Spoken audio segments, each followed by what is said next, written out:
Musim 2022-2023 baru saja berakhir dan musim baru 2023-2024 belum resmi dimulai. Akan tetapi sudah banyak pecinta sepak bola yang beranggapan kalau Liga Champions Eropa musim depan bakal tidak menarik. Anggapan tersebut terdengar tidak masuk akal, namun memang benar adanya kalau ada beberapa pihak yang ragu akan kualitas UCL musim depan. Dan berdasarkan analisis kami, penyebab utamanya adalah tidak lolosnya beberapa klub besar Eropa yang sudah jadi langganan UCL.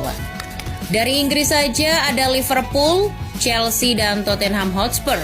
Liverpool gagal lolos ke UCL setelah hanya finish di peringkat kelima Premier League. Hasil tersebut jadi pencapaian terburuk Jurgen Klopp dalam 7 musim terakhir, sekaligus membuat Liverpool absen di UCL untuk pertama kalinya sejak musim 2016-2017. Hasil lebih buruk ditorehkan oleh Chelsea. Pergantian kepemilikan ke Todd Boehly yang diikuti oleh pemecatan Thomas Tuchel dari kursi manajer terbukti menjadi awal sebuah bencana. Dari juara UCL 2021, prestasi The Blues merosot tajam musim lalu. Dana lebih dari 611 juta euro yang mereka belanjakan untuk mendatangkan amunisi-amunisi mahal hanya berbuah peringkat 12 Premier League. Musim 2023 bisa dibilang sebagai musim terburuk Chelsea sejak era Premier League. The Blues tak hanya gagal lolos ke UCL, tetapi juga akan absen di seluruh kompetisi antar klub Eropa. Sama seperti Chelsea, Tottenham Hotspur juga bakal absen dari kompetisi antar klub Eropa musim depan. Setelah ditinggal Antonio Conte, Spurs yang sempat menghuni 4 besar berangsur-angsur merosot dan finish di peringkat 8 Premier League. Sementara itu, dari perwakilan Serie A ada raksasa Juventus yang bakal absen dari UCL musim depan. Skandal plusvalenza dan pengurangan poin membuat sinyonya tua yang harusnya bisa duduk di posisi 3 besar harus rela menelan pil pahit dengan mengakhiri musim 2022-2023 di posisi ke-7. Dari Eredivisie Belanda, Ajax Amsterdam juga bakal absen dari Liga Champions musim depan. Setelah ditinggal Erik ten Hag, performa Ajax menurun dan hanya sanggup finish di peringkat 3 Liga Belanda musim lalu. Prahara yang terjadi di internal klub membuat rekor di Golden Zone yang selalu lolos ke UCL dalam 13 musim terakhir berakhir menyesakan. Harus diakui kalau kegagalan Liverpool, Chelsea, Tottenham Hotspur, Juventus, dan Ajax berpotensi membuat Liga Champions musim depan menjadi lebih sepi. Selain karena mereka sudah langganan UCL, kelima tim tersebut khususnya Juventus, Chelsea, Liverpool, dan Ajax memiliki basis penggemar yang besar. Dari sinilah mayoritas suara sumbang yang menyebut UCL musim depan tidak menarik berasal. Harus diakui memang kalau salah satu yang ikut meramaikan Liga Champions adalah kehadiran fans fanatik dari beberapa klub besar Eropa. Namun selain karena faktor ini, hasil Liga Champions 2023 juga memiliki pengaruh yang besar. Seperti yang kita tahu, Liga Champions baru saja memiliki juara baru setelah Manchester City sukses mengalahkan Inter Milan 1-0 di partai final. Selain juaranya City, hasil beberapa laga khususnya di fase gugur seperti lolosnya 3 wakil Italia juga membuat UCL musim lalu penuh dengan kejutan. Alhasil, muncullah ekspektasi yang tinggi akan UCL musim 2023-2024. Namun kembali lagi, apakah benar Liga Champions musim depan bakal tidak menarik? Mungkin bagi para pendukung klub besar yang gagal lolos ke UCL tadi, jawabannya iya. Namun tentu tidak bagi para pecinta sepak bola yang netral. Pasalnya musim depan UCL bakal kedatangan beberapa tim kejutan, bahkan ada pula yang statusnya tim debutan. Dari Inggris ada Newcastle United. Gelontoran uang tak berseri dari Arab Saudi sukses dimanfaatkan dengan cerdik oleh Newcastle. Lewat transfer yang jitu dan tangan dingin Eddie Howe memoles taktik. The Magpies bakal kembali mentas ke Liga Champions setelah absen 20 tahun lamanya. Kisah tak kalah epik juga ditorehkan Lens. Di luar dugaan, klub berjuluk Lisoyo ini berhasil finish sebagai runner-up Ligue 1 Prancis musim ini, menggusur klub berpengalaman Olympique de Marseille. Bertenggernya Lens di posisi kedua Liga Prancis jelas mengejutkan.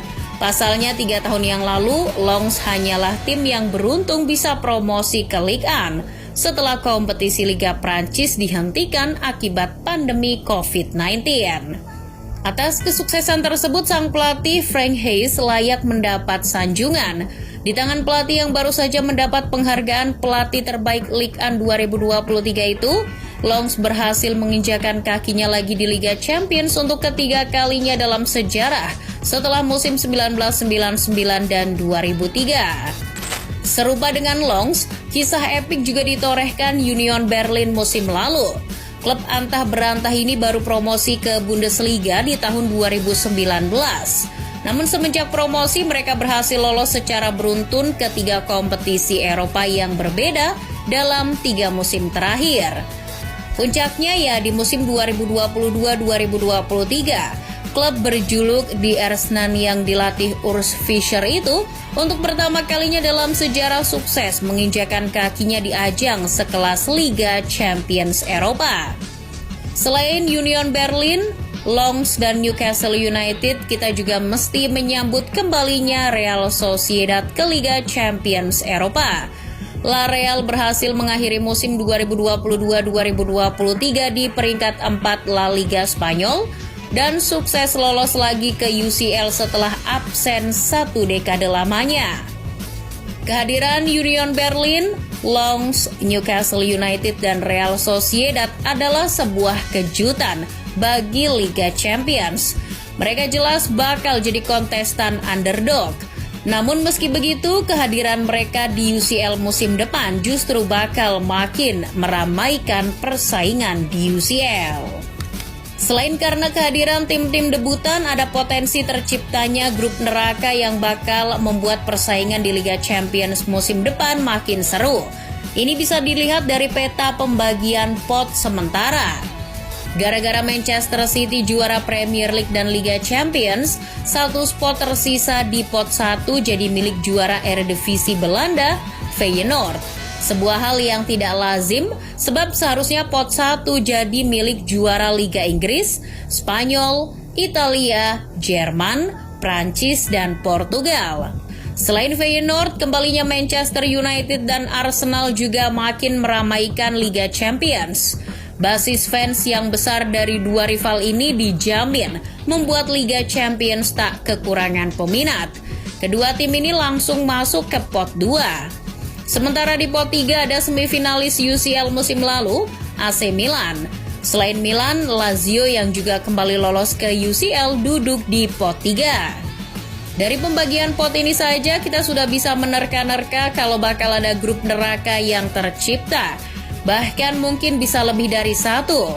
Yang lebih penting lagi dengan kehadiran tim-tim underdog dan debutan, serta kembalinya beberapa klub bersejarah membuat peta persaingan di Liga Champions musim 2023-2024 bisa menjadi lebih berimbang dan siapa tahu juara baru bisa tercipta kembali.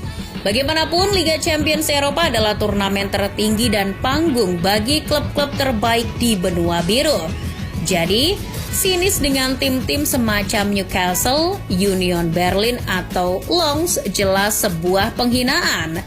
Oh ya, siapapun nantinya yang bakal juara Liga Champions 2023-2024 sepertinya akan dikenang dalam waktu yang lama, sebab musim depan bakal jadi edisi terakhir UCL dengan format 32 tim sebelum berganti format di musim berikutnya.